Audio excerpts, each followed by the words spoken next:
Trouble in Paradise by Pip Granger. Read by Tanya Myers.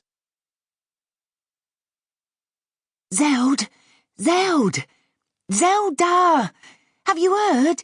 It's over! It's finally bloody over! Answer the door, there's a love. I feel a right prune standing here yelling myself hoarse. It was my friend Dilly's voice, husky with excitement.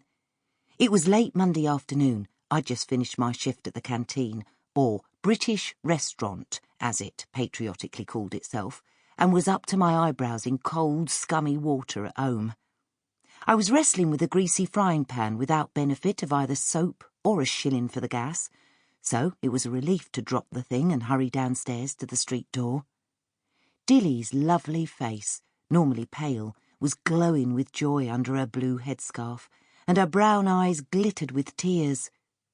Dilly was always inclined to blub when she was happy, and when she wasn't. "Oh, Zeld!" she yelled, then threw her arms around me, yanked me into the street, and hurled me up the road to Hobbs the butcher's and back again in a mad polka. It took a fair amount of navigational skill to dodge the broken paving stones and potholes that still littered our East London streets, despite the best efforts of the authorities. It was a good half an hour before we were free of the small crowd we'd collected and had settled at my kitchen table, toasting the great news in weak tea with no sugar.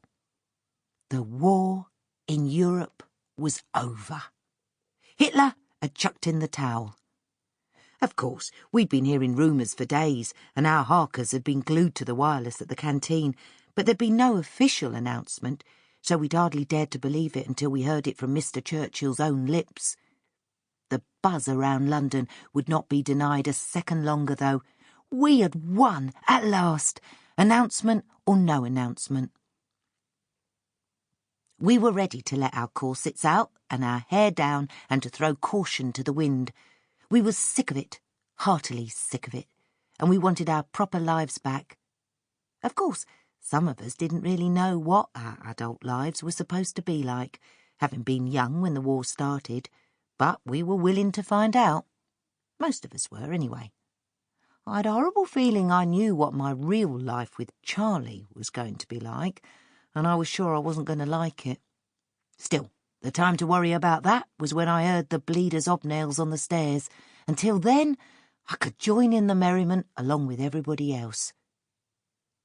"Some Yank told me that Hitler blew his own brains out," Dilly told me. Her face split in an evil grin as she lit up a Chesterfield. American servicemen kept her supplied with life's luxuries like cigarettes, stockings and, God bless 'em, chocolate.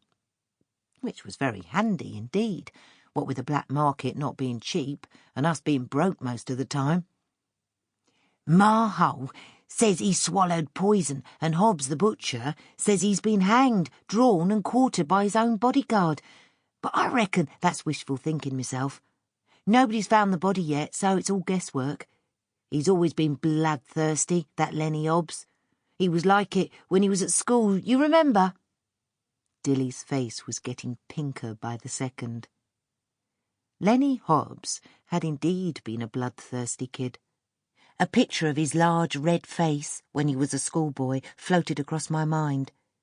We were all huddled behind the toilets, staring at a pair of sheep's eyeballs in the palm of his grubby hand. There was no telling what Lenny Hobbs was likely to whip out of his pocket next. Once it had been a pig's trotter, and we girls learned to scuttle to the toilet at top speed when he and his pals were on the loose. But it didn't matter at that moment, and neither did Hitler. The main thing was that the war in our neck of the woods was over.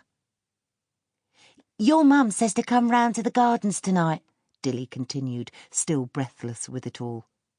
"I bumped into her, and she says there's going to be a knees-up to end all knees-ups.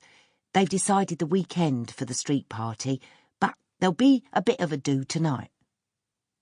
And Mum should know, because she could drum up a party in an empty house. She just loved to celebrate. Any old excuse would do. She'd been known to bung a candle in our bread and dripping and call it a bloody Sample complete. Ready to continue?